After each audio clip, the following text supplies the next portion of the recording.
नमस्कार विद्यार्थी मित्रों, आप सभी का स्वागत करते हैं मौर्य क्लासेस में। विद्यार्थी मित्रों, बच्चों, मैं काफ़ी दिनों से वीडियोस को नहीं बना पा रहा था बिकॉज मैं कुछ दिनों के लिए बाहर चला गया था, इस वजह से। लेकिन अब से हम रेगुलर एंड कंटिन्यूस वीडियो बनाएंगे बेटा। और बहुत सारे बच्चों का बहुत डिमांड है, सर एग्ज़ाम बहुत पास में है लेकिन एटलीस्ट समझ में नहीं आ रहा क्या करूं, क्या पढ़ूं, कैसे पढ़ूं, कुछ भी समझ में नहीं आ रहा है। और यही सब कमेंट को नज़र रखते हुए बेटा मैंने सोचा है कि अब मुझे डेली कंटेंट वीडियो डालना ही पड़ेगा। आप पता है बेटा, मैं डेली वीडियो क्यों नहीं डाल पाता हूँ? आपको भी पता है बेटा, डेली वीडियो मैं बनाने की पूरी कोशिश कर रहा हूँ, पर आपको पता है कि ऑफलाइन क्लास होता है बेटा, और पूरा दिन मैं क्लास में बिजी रहता हूँ, और जिसकी वजह से बेटा मैं वीडियो को नहीं बना पाता हूँ, आप लोगों के कमेंट नहीं देख पाता हूँ, आप लोगों के मैसेज को रिप्लाई नहीं कर पाता हूँ। तो उन सभी चीज़ों के लिए बेटा मैं आप लोगों से क्षमा मांगता हूँ, मैं आप लोगों से माफ़ी मांगता हूँ कि आप लोगों का रिप्लाई नहीं दे पाता हूँ। बट मैं आप लोगों का सहायता ज़रूर करूँगा। मैं आपके, जब तक आपकी बोर्ड की एग्ज़ाम ख़त्म नहीं हो तब तक मैं आपके सपोर्ट में, आपके मैं साथ में रहूँगा।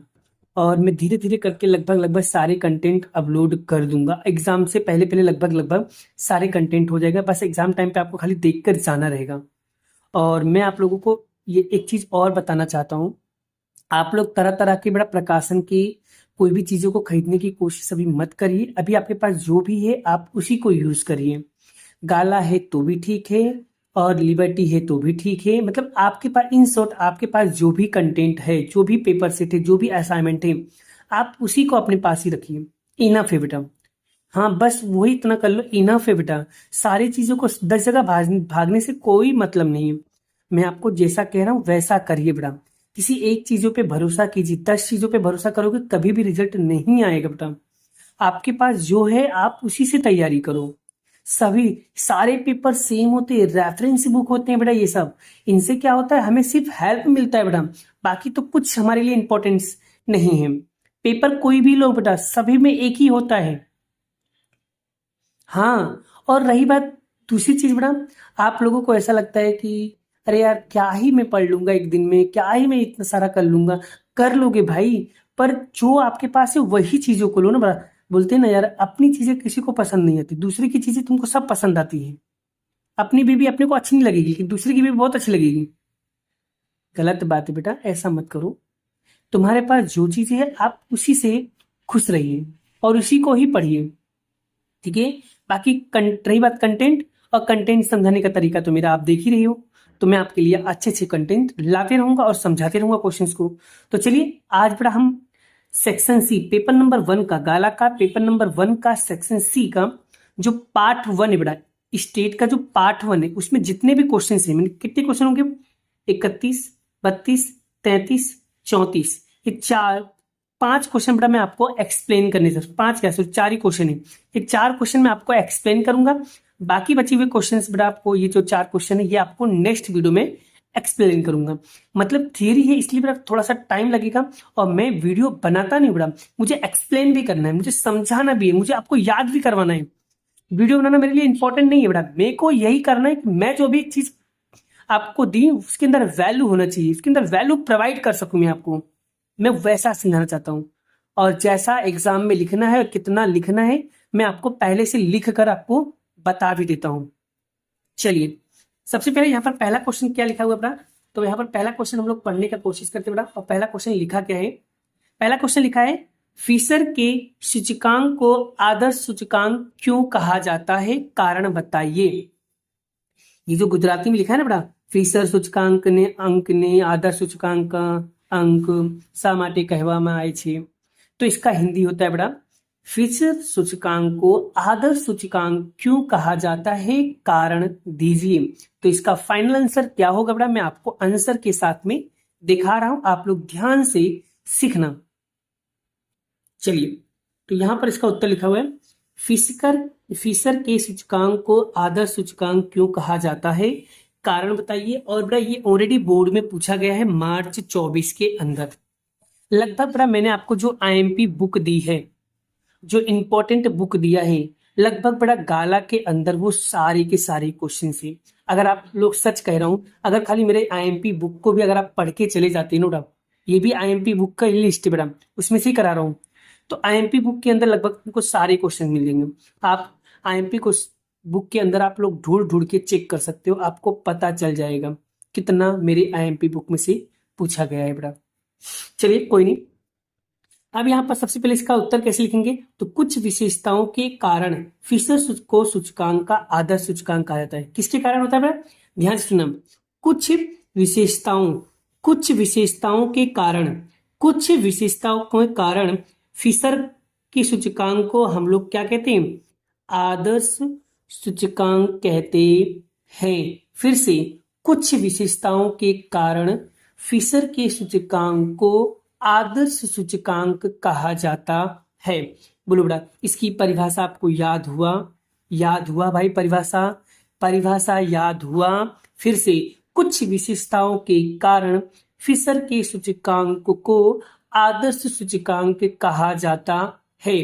बोलो बेटा, इसकी परिभाषा याद हुई, बोलो जल्दी, याद हुआ।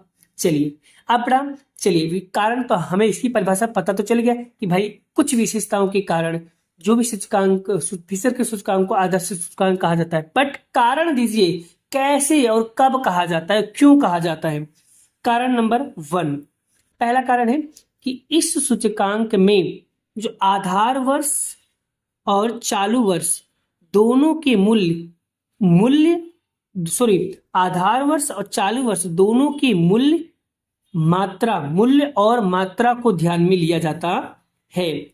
फिर से बड़ा, पहला कारण क्या है, इस सूचकांक में आधार वर्ष और चालू वर्ष दोनों के मूल्य और मात्रा को ही ध्यान में लिया जाता है।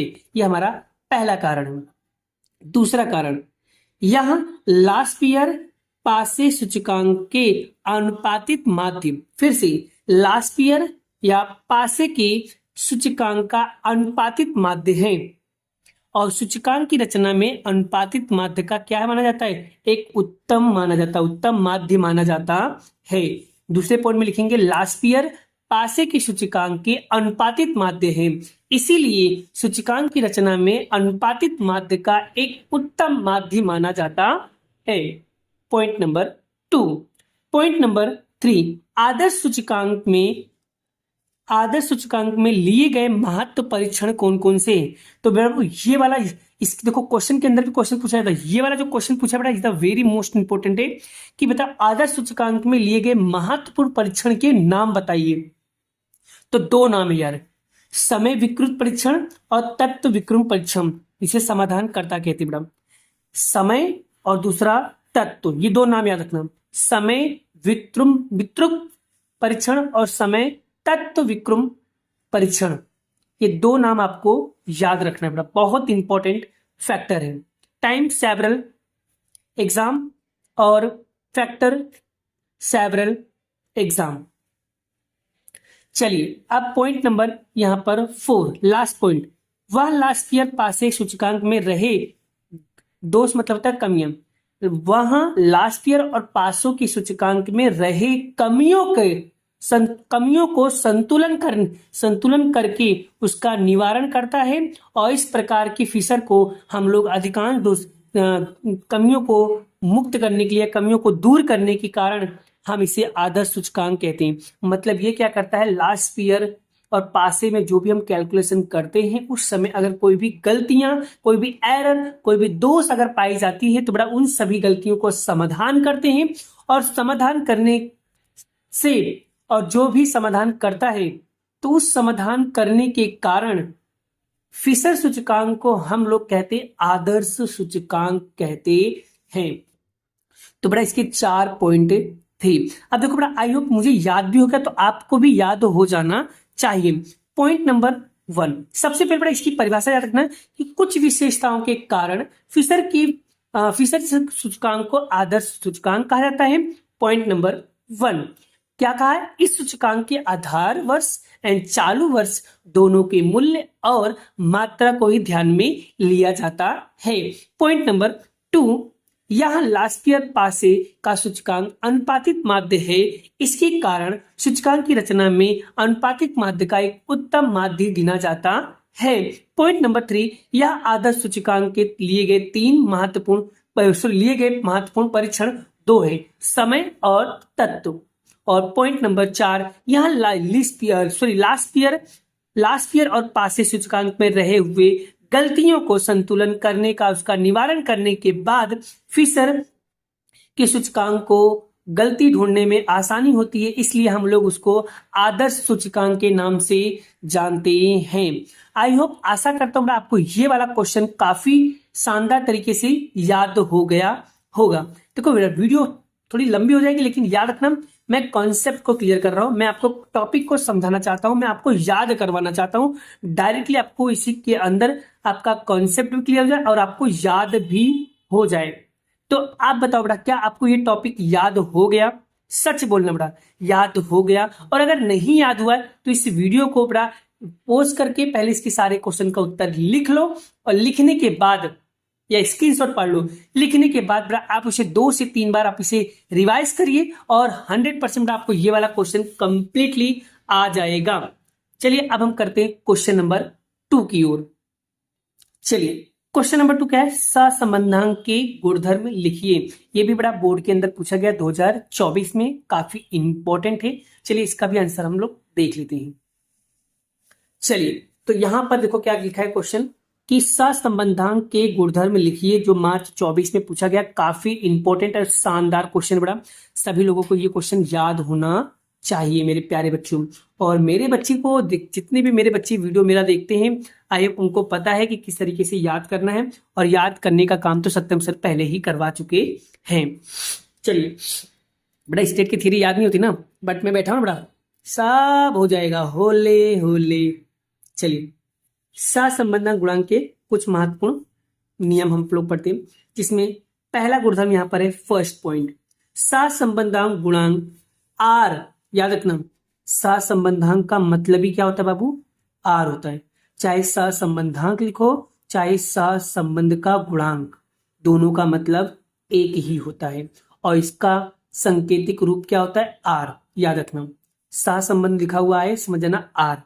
तो सहसंबंधांक गुणांक आर का महत्तम परिणाम होगा बाबू 1, और न्यूनतम परिणाम कितना होता है? माइनस का 1। याद रखना, सहसंबंध गुणांक का जो आर की कीमत होती है बाबू, वो +1 से लेकर के -1 के बीच में होता है। फिर से एमसीक्यू में आता है भाई साहब, एमसीक्यू। आपके एक एमसीक्यू क्लियर भी हो गए और याद भी हो गया है। सहसंबंध गुणांक का आर की जो महत्तम मूल्य होती है, महत्तम वैल्यू होती है, महत्तम परिणाम होता है 1, और न्यूनतम परिणाम होता है माइनस का 1। तो हम इसको इस प्रकार से लिख सकते हैं, -1 less than R less than 1। इस तरीके से हम लोग इसका उत्तर लिखेंगे, यानी -1 से चालू होता है और +1 के बीच में होता है आंसर। तो इस तरीके से बेटा याद रखना, एमसीक्यू में ऐसे ऐसे क्वेश्चन घुमा घुमा के पूछते बेटा, तो इसका चिन्ह भी देख लो ध्यान से, less than R less than 1 है बेटा। तो यहां पर देखो नीचे लीटी भी खींचा है, तो ऐसी चीजों को ध्यान से सीखना पड़ा। फिर आप बोलोगे अरे यार मैंने तो सब कुछ सही करके आया, फिर भी मेरा गलत हो गया। लेकिन नालायक को ऐसा ही लिखा होता है, लेकिन उसके अंदर अगर लीटी नहीं करेंगे तो वो भाई आपका ऑप्शन क्या हो जाएगा? गलत हो जाएगा, रॉन्ग हो जाएगा भाई साहब। क्लियर हो गया? तो इस बात को ध्यान रखना भाई साहब, हो सकता है आपके साथ गलत। तो पहला पॉइंट याद होगा, सहसंबंध गुणांक आर का महत्तम मूल्य 1 और न्यूनतम मूल्य -1 होता है। इस प्रकार से हम लिखेंगे -1 less than R less than 1, इस तरीके से लिखा जाता है। पॉइंट नंबर 2, एक्स और वाई के बीच सहसंबंधांक गुणांक आर एक्स वाई है, इसलिए यहां पर क्या आएगा? ब्रैकेट में X Y. R X Y और y और x के बीच का सहसंबंध, अगर y और x बोला है तो r में क्या आएगा? y और x, और अगर x और y बोला है तो x और y आएगा, और y और x बोला है तो y और x का समान होते हैं। देखो, चाहे तुम x और y लिखो चाहे तुम y और x लिखो, दोनों सहसंबंध गुणांक का जो सांकेतिक रूप होता है बाबू, वो कैसा होता है? इक्वल होता है, समान होता है। चाहे तुम x y के बीच के सहसंबंध गुणांक लिखो चाहे y और x के बीच का सहसंबंध गुणांक लिखो, दोनों की वैल्यू क्या होगी बाबू? समान होगी। आप लोग देख सकते हो बड़ा, r is equal to x y बराबर r is equal to y और एक्स, दोनों की वैल्यू कैसी होती है बेटा, समान होती है। आई होप आपको, आशा करता हूँ आपको ये टॉपिक काफी बेहतरीन तरीके से समझ में आ गया होगा बेटा, और एकदम डिटेल बेटा मैं आप लोगों को समझाने का प्रयास कर रहा हूं और आप लोगों को याद करवा रहा हूं। चलिए पॉइंट नंबर 3, पॉइंट नंबर 3 क्या है, उद्गम बिंदु, ध्यान सुनना बेटा, उद्गम बिंदु प्रमाप माप दोनों के परिवर्तन का प्रभाव सहसंबंधांक गुणांक पे नहीं पड़ता है। फिर से, उद्गम बिंदु और प्रमाप माप दोनों में परिवर्तन का प्रभाव सहसंबंधांक गुणांक में बिल्कुल भी नहीं पड़ता है, क्योंकि दोनों कैसे होते बाबू, बराबर होते हैं। क्योंकि x की वैल्यू क्या होती है बाबू, y, और y की वैल्यू क्या होती है, v। तो इस बात का ध्यान रखना, दोनों वैल्यू कैसी होती है बाबू, बराबर होती है। उद्गम बिंदु और प्रमाप माप दोनों में परिवर्तन का प्रभाव सहसंबंध गुणांक के परिणाम पर कोई भी प्रभाव नहीं पड़ता है। चलिए पॉइंट नंबर 4, सहसंबंधांक गुणांक का चिन्ह के आधार पर दोनों चरों के बीच का विचरण, विचरण को हम बोलते हैं बेटा कोवी एक्स वाई पर रहता है। यानी कि सहसंबंधांक गुणांक के चिन्ह के आधार पर दोनों चरों के बीच का जो विचरण होता है बेटा, वो किसके आधार पे होता है, कोवी एक्स वाई के आधार पे होता है। मतलब सह विचरण की, सह विचरण होगा बेटा, विचरण नहीं, क्या है, सह विचरण पर। सह विचरण का मतलब क्या होता है बाबू, कोवी एक्स वाई, कोवी मतलब याद रखना कोविड-19 कोरोना वाला। चलिए एंड लास्ट वाला, सहसंबंधांक गुणांक यहाँ आर के द्वारा एक क्या है, निरपेक्ष माप है। सहसंबंधांक गुणांक आर यहाँ क्या है, एक निरपेक्ष माप है। एमसीक्यू में पूछ सकता है सहसंबंधांक गुणांक कैसा माप है, एक नंबर में क्वेश्चन पूछ सकता है सहसंबंधांक गुणांक ये कैसा माप है, तो निरपेक्ष माप है, is the most important, MCQ के अंदर पूछ सकते बड़ा। चलिए एंड छठा पॉइंट, जब सहसंबंधांक गुणांक आर की कीमत -1 होता है तब वो ऋणात्मक सहसंबंधांक होगा। फिर से बाबू, जब सहसंबंध यानी आर की कीमत अगर माइनस में आए तो हम उसको ऋणात्मक सहसंबंध कहेंगे। सर अगर मान लो आर की कीमत प्लस में आए तो क्या होगा, धनात्मक सहसंबंध कहलाएगा। याद रखना, माइनस हो तो ऋणात्मक और प्लस हो तो धनात्मक सहसंबंध कहलाएगा। आई होप, आशा करता हूं बाबू आपको ये 6 पॉइंट काफी बेहतर तरीके से याद हो जाएगा। अगर याद हो जाए तो बड़ा वीडियो को जरूर लाइक करिएगा बड़ा, और इस वीडियो का लाइक का टारगेट बड़ा ओनली 10, और 10 लाइक तो बड़ा आप लोग, मुझे पता है, विश्वास है आप लोग करवा दोगे बड़ा। वीडियो देखते तो हो बड़ा, पर वीडियो को लाइक नहीं करते, मुझे ऐसा लगता है शायद मैं अच्छे से पढ़ा नहीं पा रहा हूँ, या शायद मैं आपको अच्छे से एक्सप्लेन नहीं कर पा रहा हूँ। और मैं चाहता हूँ बड़ा कि आप लोग मेरी गलती बताइए और मैं आपको और बेटर से समझाने का प्रयास करता हूँ, क्योंकि बड़ा मैं भी बहुत कोशिश करता हूँ कि मैं आप लोगों को अच्छा कंटेंट दूं और अच्छी चीज़ें मैं आप लोगों को एक्सप्लेन करूँ, मैं आप लोगों को याद करवाना चाहता हूँ बड़ा। ठीक है, आपको रट्टा तोता नहीं बनाना चाहता हूँ, मैं आपको कॉन्सेप्ट क्लियर करना चाहता हूँ। तो सो प्लीज़ बड़ा आप लोग अपना अपना ओपिनियन दीजिए और अपना अपना तरीका बताइए कि सर हाँ ठीक है सर, बहुत अच्छा समझा रहे हो, समझ में आ रहा है। तो बड़ा इस तरीके के अगर मैसेजेस अगर हमारे पास आता है तो बड़ा मुझे भी एक खुशी मिलती है और सारी वीडियो मैं आपके लिए बना सकूँ बड़ा। पर आप लोग बड़ा मुझे मोटिवेट करोगे तभी तो होगा। जिस तरीके से मैं आपको बार बार मोटिवेट करता हूँ, आप लोगों को पढ़ने के इंकरेज करता हूँ, वैसे आप लोग भी बड़ा मुझे मोटिवेट कर सकते हो। ठीक है, बट मैं आपके साथ हमेशा हूँ और हमेशा रहूंगा। जब भी बड़ा किसी भी बच्चे पे मुसीबत पड़ेगी बड़ा, मैं हमेशा उस बच्चे के लिए खड़ा रहूंगा, चाहे आधी रात को ही क्यों ना हो। ठीक है, चलिए नेक्स्ट क्वेश्चन की ओर बात बड़ा हम लोग। चलिए बड़ा, थर्ड क्वेश्चन क्या लिखा है, जो b बराबर 1.5, r बराबर 0.8, x का प्रमाण विचलन 1.6, तो y का प्रमाण विचलन निकालिए। चलिए बड़ा, ये क्वेश्चन है बड़ा, चैप्टर नंबर 3 का है बड़ा, इसको भी हम लोग आप लोगों को सॉल्व करके बताते हैं, और बहुत ही इजी, ज्यादा हार्ड नहीं है बेटा। देखिए बेटा, यहाँ पर लिखा है b बराबर 1.5, r बराबर 0.8, पर x का प्रमाण विचलन 1.6 दिया, तो y का प्रमाण विचलन क्या होगा। पहले बेटा यहाँ पर ध्यान लीजिए क्या क्या दिया बेटा, आपको यहाँ पर v दिया है, आपको यहाँ पर r दिया है। x का प्रमाण विचलन क्या होता है, मतलब sx होता है बेटा, और sy का प्रमाण विचलन क्या होता है, sy। यानी sy क्या करना बेटा, आपको निकालना है। तो बेटा जब देखो, जब आपको बेटा अगर मान लो बेटा r की कीमत, अगर आपको यहाँ पर r, अगर क्वेश्चन में आपको क्या दिखाई दे, r दिखाई दे, तो याद रखना आपको r वाला ही सूत्र लगाना रहेगा। सूत्र कैसा होगा बेटा, b बराबर r into S Y upon में एस एक्स, यही सूत्र बेटा आपको लगाना है, ये बात ध्यान रखना। ऐसा कब करना पड़ा, जब आपको आर बी एस एक्स और एस वाई दिया गया हो तब। अगर आपको आर दिखे तो बड़ा आपको आर वाला ही सूत्र लगाना है, ये माइंड में फिट कर लो बड़ा, इसे आपको समझ ही लेना है। तो बी बराबर R into S Y upon में एस एक्स, बस अब वैल्यू पुट कर दो, आपका आंसर आपके जेब में है। तो बी की वैल्यू कितना दिया 1.5, आर की कीमत कितना दिया बड़ा 0.8, तो आर की जगह पे लिखेंगे 0.8 इंटू एस वाई तो हमको नहीं दिया, हमको निकालना है, तो एस वाई की जगह पे एस वाई और बड़ा एस एक्स, तो एस एक्स की वैल्यू कितना दिया बाबू 1.6, तो इसके बाटे में लिख देंगे 1.6 लिखेंगे। उसके बाद करना क्या है बाबू, उसके बाद एकदम सिंपल वे में क्या करना पड़ा, यहाँ पर ये डिवाइड में इधर आएगा, इसके साथ में क्या हो जाएगा बड़ा मल्टीप्लाई हो जाएगा, तो 1.5 का मल्टीप्लाई 1.6 में करेंगे, तो 1.6 इंटू 1.5 और बड़ा ये मल्टीप्लाई में इधर आएगा डिवाइड में, ये इधर आ गया डिवाइड बराबर क्या होगा एस वाई। तो क्या करेंगे, इन दोनों को मल्टीप्लाई करना है, मल्टीप्लाई करके इससे डिवाइड कर देना बड़ा। पहले क्या करो, कैलसी निकालो हाथ में, बिना कैलसी से तुम लोग करते हो, शर्म नहीं आती तुम लोगों को, अरे भाई निकाल लो यार, 5 मिनट का काम बड़ा तुम 2 घंटे लगा रहे हो। स्पीड बढ़ाना भाई साहब, क्या कर रहे हो यार, तुम क्या कर रहे हो तुम अपनी जिंदगी में। निकालो कैलसी, 1.6 इंटू 1.5 दोनों को मल्टीप्लाई करो और डिवाइड करो 0.8, कितना आएगा बाबू, s y is equal to कितना आया 3, तो इसका राइट आंसर क्या आएगा बाबू 3 आएगा। तो ये है बड़ा आपका फाइनल आंसर होगा। आई होप, आशा करता हूं बड़ा आपको ये टॉपिक भी काफी बेहतरीन तरीके से समझ में आ गया होगा बड़ा। चलिए एक क्वेश्चन और पढ़ते बड़ा, हम लोग उसे भी समझने का प्रयास करते हैं। चलिए नेक्स्ट क्वेश्चन क्या लिखा है बड़ा, वर्णन मापनी चलित औसतनी रीतनी गुण लिखो। अब वर्णन का मतलब होता है, बच्चों को यही नहीं पता होता वर्णन मतलब होता क्या है। हिंदी में बड़ा वर्णन का मतलब होता है झुकाव, वर्णन मतलब क्या होता है झुकाव, मैं हिंदी बोल रहा हूँ।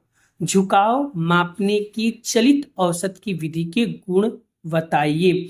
ये भी बड़ा जुलाई 2022 में पूछा गया क्वेश्चन था, इंपॉर्टेंट क्वेश्चन बड़ा, इसे भी आपको प्रैक्टिस करना रहेगा। और ये वाला क्वेश्चन भी इंपॉर्टेंट था जो 2024 में पूछा गया था।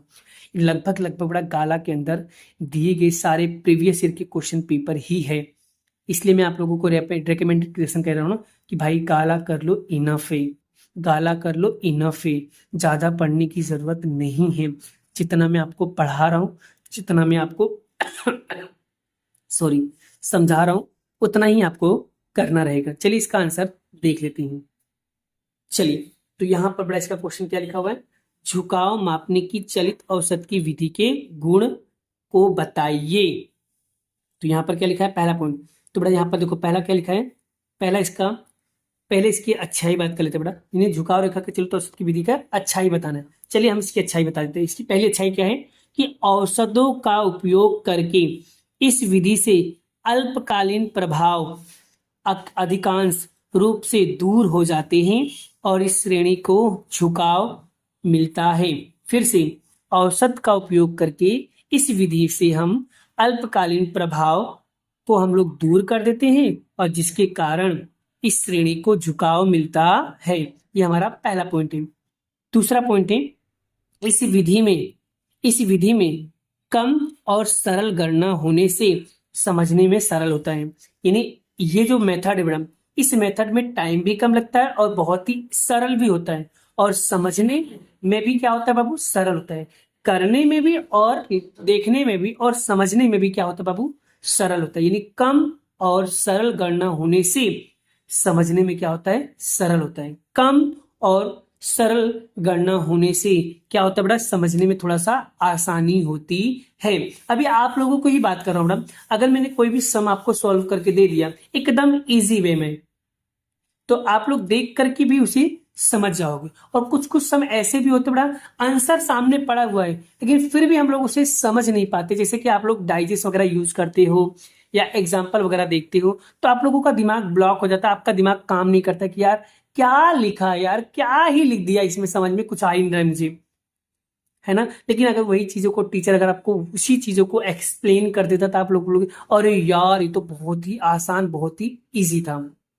बस ये मेथड वही कह रहा है कि कम और सरल गणना होने से समझने में क्या होता है, एकदम सरल होता है। तो ये 2 पॉइंट आपको याद रखना है। पहला पॉइंट क्या था कि औसतों का उपयोग करके इस विधि में अल्पकालीन प्रभाव को हम लोग क्या करते, दूर करते हैं, और दूर करने के कारण इस श्रेणी को झुकाव मिलता है।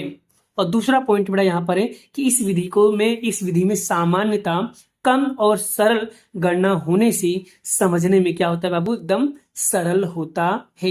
ये झुकाव माप ज्ञात करने की क्या है, गुण है। गुण मतलब इसके लाभ है, इसके फायदे हैं। तो फायदे 2 थे और दोनों ही फायदा मैंने आपको बता दिया है। आई होप, आशा करता हूँ बड़ा आपको ये टॉपिक काफी बेहतर वे में समझ में आ रहा है और क्लियर भी हो रहा है। और सच में बड़ा अगर आप लोगों को मेरा वीडियो मजा आ गया हो तो वीडियो को जरूर लाइक करिएगा, ठीक है। और बड़ा यहाँ पर बचे हुए जो क्वेश्चंस बड़ा बताया था बड़ा 35 से लेकर के 39 तक के क्वेश्चन बड़ा मैं आपको नेक्स्ट वीडियो में कराने वाला हूँ। अभी के लिए इतना ही, मिलते हैं नेक्स्ट वीडियो में नेक्स्ट लेक्चर के साथ। जय श्री कृष्ण, राधे कृष्ण की जय, जय माता दी दोस्तों, बाय बाय, राधे राधे।